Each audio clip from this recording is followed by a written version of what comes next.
Hello everyone, welcome back to my channel. మీతో మీ మోనికా. అందరూ ఎలా ఉన్నారు? నేను చాలా బాగున్నాను. నేను మీతోటి షేర్ చేసుకోవాలనుకున్న వీడియో ఫైనల్గా రిలీజ్ చేయబోతున్నాను అనమాట. నా over due delivery story in Germany. చాలా మందికి చాలా doubts related to my delivery ఉన్నాయి. సో ఈ వీడియోలో అన్నీ మీతోటి షేర్ చేసేసుకుంటాను అండ్ చాలా వరకు మీ డౌట్స్ అన్ని క్లియర్ చేసేస్తాను. సో వీడియోని అస్సలు స్కిప్ చేయకుండా లాస్ట్ వరకు చూడండి, చాలా ఇంట్రెస్టింగ్గా ఉంటుంది. నాకు తెలియని ఎన్నో విషయాలని నేను ఈ డెలివరీలో తెలుసుకున్నాను, అలానే ఆ విషయాలన్నీ మీతోటి షేర్ చేసుకుంటాను. సో ఈ పర్టికులర్ వీడియో వచ్చేసి నేను ఎప్పుడు షూట్ చేశానంటే January 21st, 2024. అంటే నా డెలివరీ వచ్చేసి జాన్లోనే జరిగింది. డ్యూ డేట్ ఎప్పుడు ఇచ్చారంటే Jan 15th ఇచ్చారు. కాకపోతే అప్పటికి నాకు పెయిన్స్ రాలేదు అండ్ ఇండికేషన్స్ కూడా ఏం లేవు, సిమ్టమ్స్ కూడా ఏం లేవు. సో మా గైనిక్ని అడిగితే మా గైనిక్ ఏం టెన్షన్ లేదు, కొంతమందికి తొందరగా డెలివరీ అవుతుంది, కొంతమందికి చాలా లేట్ ప్రాసెస్ అవుతుంది. So no worries, be happy, just sake. Health అంతా బాగానే ఉన్నప్పుడు కంగారు పడ్డం ఎందుకు అని చెప్పి మేము వెయిట్ చేయాలి అని అనుకున్నాము. డ్యూ డేట్ దాటిపోయి వారం అయిపోయింది. తర్వాత గైనిక్ కూడా సజెస్ట్ చేశారు, నువ్వు డెలివరీ చేసే హాస్పిటల్కి కాల్ చేసి ఇలా 1 week గడిచిపోయింది అని చెప్పు అని. సో వాళ్ళు ఏమన్నారంటే, సరే ఒకసారి క్లినిక్కి రండి అన్నారు. రండి అంటే మేము వెళ్ళిన తర్వాత ఇంకా వెయిట్ చేయొచ్చు, నో వరీస్. కాకపోతే మనకు ఇంకొక ఆప్షన్ ఉంది, పెయిన్స్ ఇండ్యూస్ చేసుకోవడం నీకు ఇష్టమైతే పెయిన్స్ ఇండ్యూస్ చేద్దాము అని చెప్పారు. సర్లే పెయిన్స్ ఇండ్యూస్ చేసుకుందామని డిసైడ్ అయిపోయి చేసేయండి అని చెప్పగానే వాళ్ళు లెమనేరియా అనే స్టిక్ని ఇండ్యూస్ చేశారు. నేను స్క్రీన్ పైన యాడ్ చేస్తాను అది ఎలా ఉంటుంది అనేది.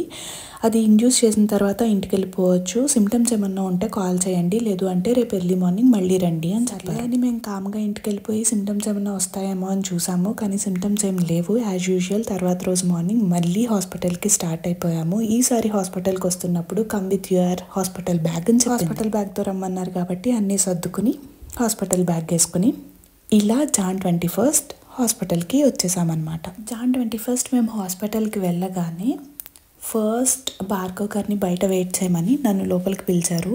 అండ్ ఏమైనా సిమ్టమ్స్ వచ్చాయా, ఏమన్నా కాంట్రాక్షన్స్ అట్లా ఏమన్నా అనిపించిందా అని చెప్పి ప్రతిదీ ఈచ్ అండ్ ఎవ్రీ పాయింట్ చాలా కామ్గా నీట్గా అడిగారు. నేను చెప్పాను అనమాట, చిన్న కాంట్రాక్షన్ కూడా లేదు అండ్ నాకేం ఇబ్బంది అనిపించలేదు, మామూలుగానే జనరల్గానే ఉన్నాను అని చెప్పాను. సో సెకండ్ది ఇండ్యూస్ చేద్దాము, ఇది తీసేసి కుక్స్ బాల్ అనేది ఇన్సర్ట్ చేస్తాము అని చెప్పారు. కుక్స్ బాల్ అనగానే ఏదో పెద్ద బాల్ లోపలికి తోసేస్తారేమో అని అనుకున్నాను, కానీ కాదు.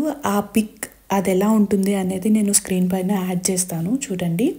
సో అది ఇండ్యూస్ చేసేటప్పుడు కొంచెం ప్రెజర్ ఫీల్ అవుతాం అనమాట, అది ముందుగానే మనకి చెప్తారు. సో కుక్స్ బాల్ ఇండ్యూస్ చేసిన తర్వాత నాకేం చెప్పారంటే, ఇప్పుడు మీరు ఇంటికి వెళ్ళడానికి అవ్వదు, సో మేము ఒక రూమ్ ఇస్తాము, అందులో స్టే చేయాలి, అది ఇష్టమైతేనే ఈ కుక్స్ బాల్ అనేది ఇండ్యూస్ చేస్తాము అని చెప్పారు. నేను ఎలానో డిసైడ్ అయిపోయి వచ్చాను కాబట్టి మేము హాస్పిటల్లో స్టే చేస్తామని చెప్పేసి హాస్పిటల్లో ఉంటాము అని అన్నారు కాబట్టి ఇంకా కుక్స్ బాల్ నాకు ఇండ్యూస్ చేశారు. అండ్ ఈ క్యాబిన్ వచ్చేసి నా ఆపరేషన్ థియేటర్కి వెళ్ళే వే అనమాట. సో పెయిన్స్ ఇండ్యూస్ చేశాక వచ్చి మళ్ళీ సిటీజీ టెస్ట్ చేసుకోమన్నారు అనమాట. అవి లైక్ సిటీజీ రిపోర్ట్స్ తీసుకోమన్నారు. ఇది వచ్చేసి జిట్రోనా, అంటే వామిటింగ్ సెన్సేషన్, నాజీ అట్లా రాకుండా ఉండటానికి. అండ్ దెన్ వాటర్, ఇప్పుడే బిస్కెట్స్ తిన్నాను ఒక 2 అండ్ సిటీజీ రన్ అవుతుంది. ఇప్పుడు సెకండ్ స్టేజ్ ఆఫ్ ఇన్సర్షన్ అయిన తర్వాత కొంచెం నొప్పి వస్తుంది అనమాట, అంటే డిస్కంఫర్ట్ ఉంది. నొప్పి అని అంటే ప్రెషర్గా ఫీల్ అవుతున్నాను, but I'm happy, trying to be happy. Everything every day is like miracle happening అనమాట. I'm really happy to bear all these, to see my little pumpkin. సీరియస్గా ఫర్ హర్ ఎనీథింగ్ అనిపిస్తుంది, అంటే every mother feels the same అని నేను అనుకుంటున్నాను, same as like me. That is the reason అందరూ అంటారు motherhood అనేది చాలా చాలా చాలా బ్యూటిఫుల్ జర్నీ అని. ప్రెగ్నెన్సీ కానీ డెలివరీ కానీ everything was beautiful in their own way. అసలు పెయిన్ ఫీల్ అవ్వద్దు అంటే నన్ను నేను మోటివేట్ చేసుకుంటున్నాను అనమాట. నేనే సిటీజీ అయిన తర్వాత మళ్ళీ రూమ్కి వెళ్ళిపోతున్నాను అనమాట. చూసారా, స్వామీజీలా లేను. ఇది నా రూమ్ నెంబర్ అనమాట. రూమ్ డోర్ ఓపెన్ చేయడానికి లాక్, ఇది ఇలా పెడితే డోర్ నాట్లేదు. అలా గ్రీన్ సిగ్నల్ వస్తుంది, అప్పుడు రూమ్ డోర్ ఓపెన్ అవుతుంది. This is how my room looks అనమాట. ఇది వచ్చేసి వాష్రూమ్. అండ్ దెన్ ఇక్కడ జాకెట్స్ అవి తగిలించుకోవటానికి హ్యాంగర్స్ అవి ఇచ్చారు.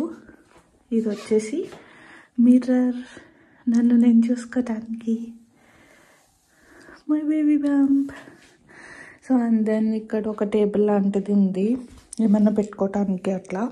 అండ్ ఒక కబోర్డ్ కూడా ఉండింది అనమాట. లైక్ మన బ్యాగ్స్, మన క్లోత్స్, అంటే 5 days అట్లా ఉంటాం కదా, సో అవన్నీ పెట్టుకోవటానికి ఒక కబోర్డ్, వెరీ నైస్ కబోర్డ్. దాని తర్వాత దాని పక్కకి అటాచ్డ్గా ఒక టీవీ ఇచ్చారు. ఇందులో మన తెలుగు అది రాదని నాకు తెలుసు, బట్ స్టిల్ ఒక టీవీ. అండ్ దాని కింద ఒక కబోర్డ్. ఇది వచ్చేసి ఇప్పుడే మాకు లంచ్ ఇచ్చారనమాట, ఆల్రెడీ ఫినిష్ అయిపోయింది. ఆ లంచ్లో ఏముందో నేను ఇక్కడ క్లిప్ యాడ్ చేస్తాను. ఇది వచ్చేసి సాకెట్, ఒక లైట్, ఒక sitting chair. And then yes, ఇది మా హస్బెండ్కి పడుకోవడానికి. ఇది సోఫా కమ్ బెడ్ టైప్ అనమాట. సో మా హస్బెండ్ కూడా నాతోటి స్టే ఉంటారు కాబట్టి తనకి బెడ్. అండ్ ఇది వచ్చేసి నాకు. అండ్ ఇది మా పుట్టబోయే పాప కోసం ఇప్పుడే వీళ్ళు అరేంజ్ చేశారు. ఇందులో ఒక డ్రెస్ కూడా పెట్టారు, చాలా క్యూట్ ఉంది. అండ్ దెన్ ఇక్కడ ఒక టేబుల్ ఉంది నా బెడ్ పక్కనే. ఇది వచ్చేసి ఏమన్నా నాకు రిక్వైర్మెంట్ ఉంటే కాల్ చేయడానికి మొబైల్, ఐ మీన్ లైక్ వాళ్ళకి చెప్పడానికి ఫోన్ అనమాట. అర్జెన్సీ ఉంటే దీన్ని ప్రెస్ చేయమన్నారు, లైక్ పెయిన్స్ అవి ఎక్కువ ఉంటే. ప్రెజెంట్ అయితే జస్ట్ పీరియడ్ క్యాంప్స్ ఉన్నాయి అంతే. ఇవి వచ్చేసి గ్లౌజెస్. ఎక్కడ చూసినా మనకి హ్యాండ్ శానిటైజర్స్ అవైలబుల్గా ఉన్నాయి. That's it. ఒక కింద డస్ట్బిన్ ఒకటి ఉంది. నాకు ఆవేశం వస్తుంది మాట్లాడుతుంటే. సో నా రూమ్ టోటల్ లుక్ అయితే ఇట్లా ఉండింది అనమాట. This is how my room looks. చాలా క్యూట్ ఉంది కదా, బాగుంది, కంఫర్టబుల్గా అండ్ నైస్. బయటకు కూడా వ్యూ చాలా బాగుంది. ఇక్కడ పడుకుంటే మార్నింగ్ అయితే మనం బయట వ్యూ ఎంజాయ్ చేయొచ్చు. దట్స్ హౌ బయట వ్యూ ఈజ్ దేర్. బాగుంది, నైస్. ఇకపోతే వాష్రూమ్ ఎందుకు చూపిస్తున్నాను అంటే, జనరల్గా మనం హాస్పిటల్లో స్టే చేసేటప్పుడు ఏముంటాయో ఏముండవో అని చెప్పి అన్నీ ప్యాక్ చేసేసుకుందాము అని అనుకుంటాము. అలానే అనుకున్నాను, అందుకని పర్టికులర్గా ఇది చూపిస్తున్నాను. సో వాష్రూమ్లో మనకి ఏమేమి అవైలబుల్గా ఉంటాయంటే, హెయిర్ డ్రయర్ ఉంటుంది, శానిటైజర్, హ్యాండ్ వాష్, 2 towels ఉంటాయి, అండ్ షవర్ చేయడానికి అన్ని ఫెసిలిటీస్ ఉంటాయి. ఆఫ్టర్ డెలివరీ మనకు కావాల్సిన శానిటరీ ప్యాడ్స్ అండ్ షీట్స్, బేబీకి కావాల్సిన pampers, wet tissues, baby change చేయడానికి ప్యాంపర్ షీట్స్, అవన్నీ హాస్పిటల్లో అవైలబుల్గానే ఉంటాయి. మేము వెళ్ళిన రోజు మాకు లంచ్ ప్రొవైడ్ చేశారు.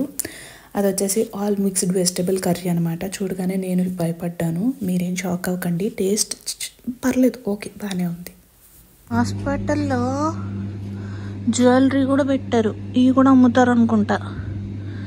అమ్ముతారు, లేదంటే పేషెంట్స్ హ్యాపీ డెలివరీ అయ్యాక ఒక్కొక్కటి గిఫ్ట్ కింద ఇచ్చేస్తే బాగుంది కదా. ఏవో పూసల దండలు, సొద్ర పూజల దండల్లా ఉన్నాయి అన్నీ.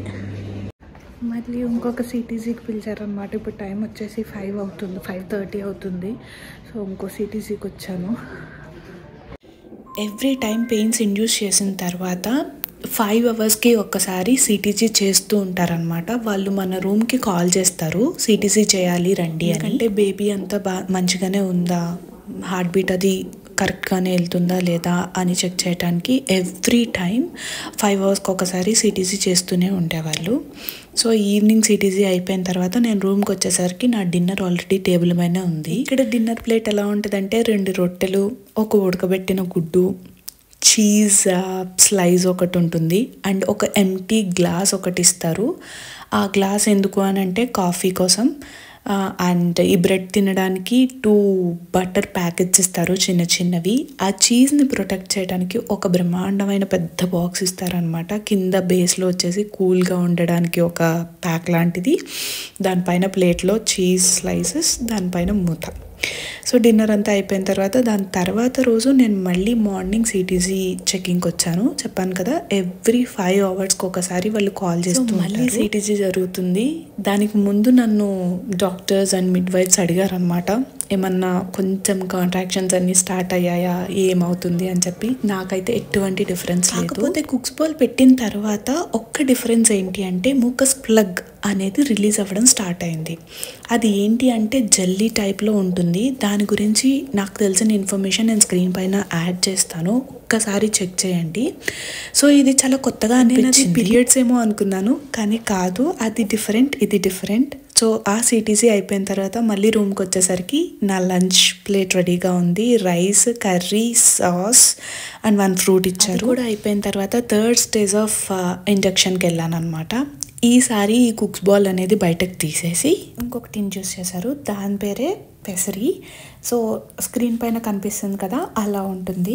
సో అది ఇండ్యూస్ చేసుకోవడానికి ఈ రూమ్కి వచ్చాను. ఏమనిపించింది అంటే ఒకటి తీసేసి ఒకటి పెడుతూ, ఒకటి తీసేసి ఒకటి పెడుతూ, అయినా సిమ్టమ్స్ రావట్లేదు, సర్విక్స్ ఓపెన్ అవ్వట్లేదు, డైల్యూట్ అవ్వట్లేదు, ఏంటి అని చెప్పి చాలా టెన్షన్ తీసుకున్నాను. టెన్షన్ వస్తుంది, రోజులు గడిచిపోతున్నాయి, టైం గడిచిపోతుంది, ఆల్రెడీ 10 days అయిపోతుంది, ఏంటి ఎప్పుడు నా బేబీని నేను చూస్తాను అని నాకుంది. కానీ డాక్టర్స్, మిడ్ వైఫ్స్ వాళ్ళందరూ చాలా కామ్గా, ఎన్విరాన్మెంట్ అంతా చాలా చాలా చాలా సైలెంట్గా ఉంచారు. సో వాళ్ళ కామ్నెస్ చూసి నాకు కొంచెం ధైర్యం వచ్చింది. ఇంకా అది కూడా ఇండ్యూస్ చేసేసిన తర్వాత మళ్ళీ ఇంకొకసారి సిటీజీ చేసి దాని తర్వాత రూమ్కి వెళ్ళిపో అని చెప్పారు. ఇక రూమ్కి వెళ్ళాను. రూమ్కి వెళ్ళిన తర్వాత భార్గవ్ గారు ఫుడ్ తీసుకురావడానికి ఇంటికి వచ్చారు. ఫుడ్ తెస్తారు కదా అని చెప్పి వెయిట్ చేసి నేను మీతో మాట్లాడుతున్నాను. చాలా డిస్టర్బెన్స్ వచ్చిందని నేను ఇక్కడ వాయిస్ ఓవర్ ఇస్తున్నాను.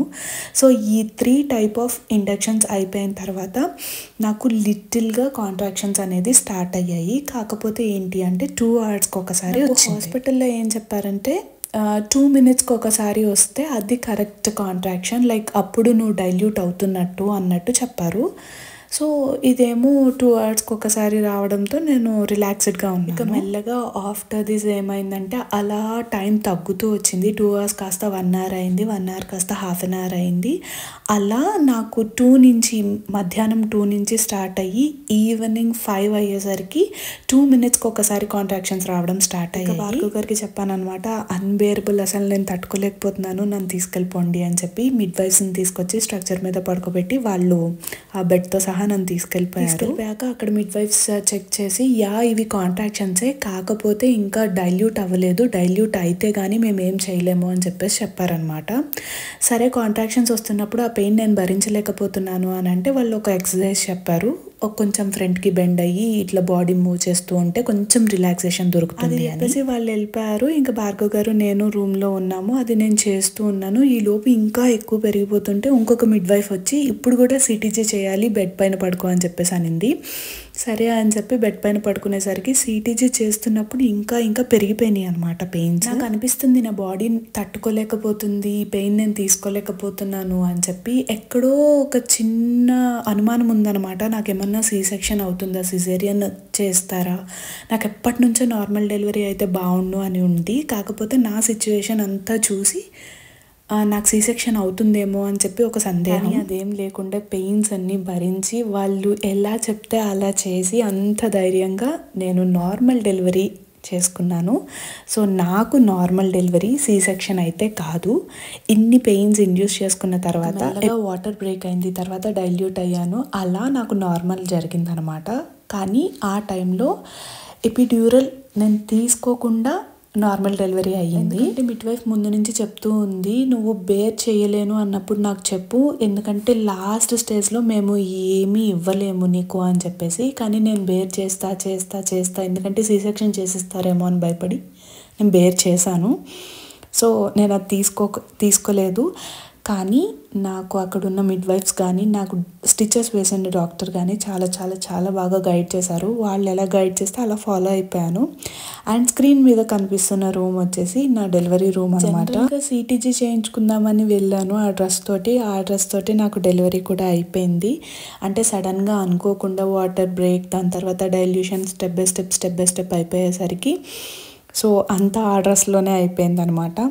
మీకు ఆ పైన కనిపిస్తున్న క్లాత్ ఉంటే ఆ క్లాత్ ద్వారానే నా డెలివరీ అయింది. ఎందుకంటే ఒక లెగ్ తీసుకెళ్ళి ఆ క్లాత్లో పెట్టారు, ఒక లెగ్ బెడ్ పైన ఉంది. వస్తున్నప్పుడు రిలాక్సేషన్ కోసం నాకు లాఫింగ్ గ్యాస్ కూడా ఇచ్చారు. కొద్దిసేపటి తర్వాత లాఫింగ్ గ్యాస్ తీసుకోవద్దని చెప్పారు. లాఫింగ్ గ్యాస్ వల్ల నేను రిలాక్స్ అయిపోతున్నాను, కాంట్రాక్షన్స్ వచ్చినప్పుడు కరెక్ట్గా పుష్ చేయట్లేదు అని వాళ్ళు ఫీల్ అయ్యారు. సో కాంట్రాక్షన్స్ వచ్చినప్పుడు అరవకుండా బిగించి బ్రీత్ ఇన్ బ్రీత్ అవుట్ చేస్తూ పుష్ ఇస్తే నీ బేబీ నీకు బయటకు వచ్చేస్తుంది అని చెప్పారు. So I have tried that and నిజంగానే వాళ్ళు చెప్పినట్టు వర్కౌట్ అయింది. 5 అవర్స్లో నా డెలివరీ అంతా అయిపోయింది.